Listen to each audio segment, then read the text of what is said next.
President Reagan suddenly said to me, what would you do if the United States were attacked by someone from outer space? Would you help us? I said, no doubt about it. He said, we too.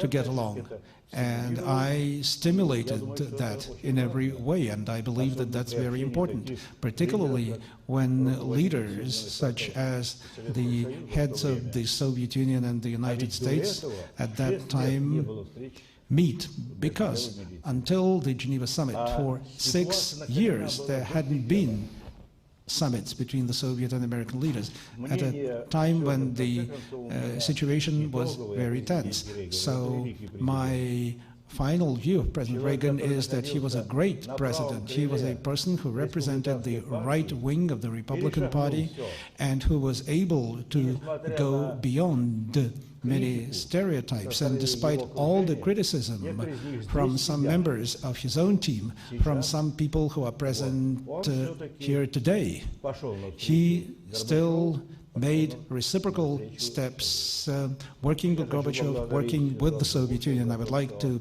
thank George Shultz for his great contribution in making our relations a constructive, open, and mutually respectful relationship.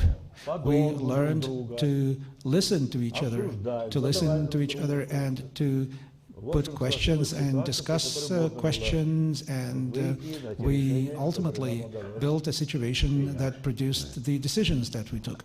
I had the privilege of being at the Geneva meeting, and I watched it unfold. And as I think back on it, I saw the relationship between Presidents Gorbachev and Reagan evolve. It went on for 2 days. First thing that happened was a private meeting. And it was scheduled to go on, I think, for 10 minutes. It went on for about an hour and a half. And a lot of people were nervous, break it up, get on the schedule. I said, well, no, don't break it up. This is what it's for. So they came out of the meeting, well, okay, I don't know, you said how you were praised, but then we had a plenary session, and in the afternoon, during a break, all of a sudden, President Gorbachev and President Reagan took a walk.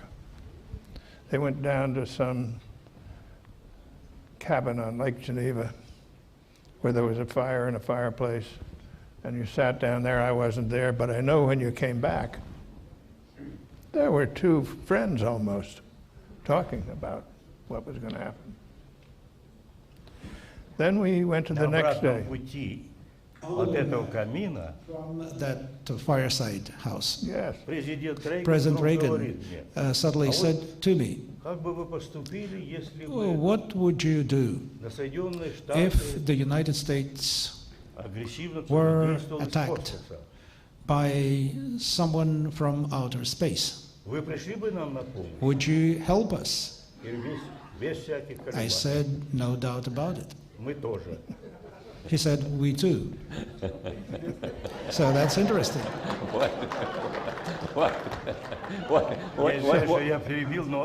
I'm sorry for having interrupted you, but it was an interesting moment. It was. I'm so happy you did. So, yes? Wait a minute.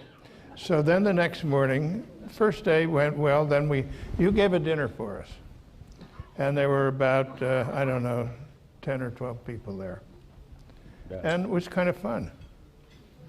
And Raisa was there, Nancy Reagan was there, and so there was a little bit of feminine presence, which always helps.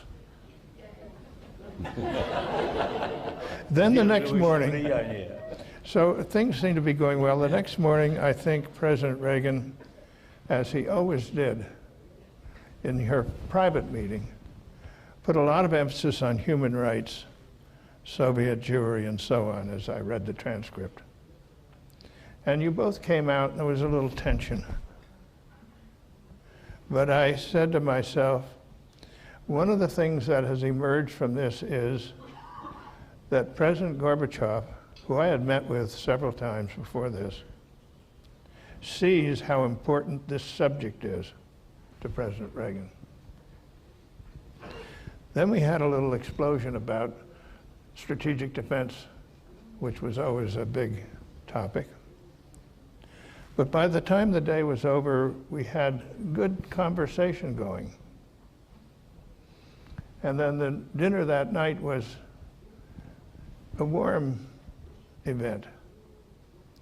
And then when you had your press conference in Geneva the next morning, you and President Reagan spoke in a constructive way, publicly. So I saw an evolution during that 2 days.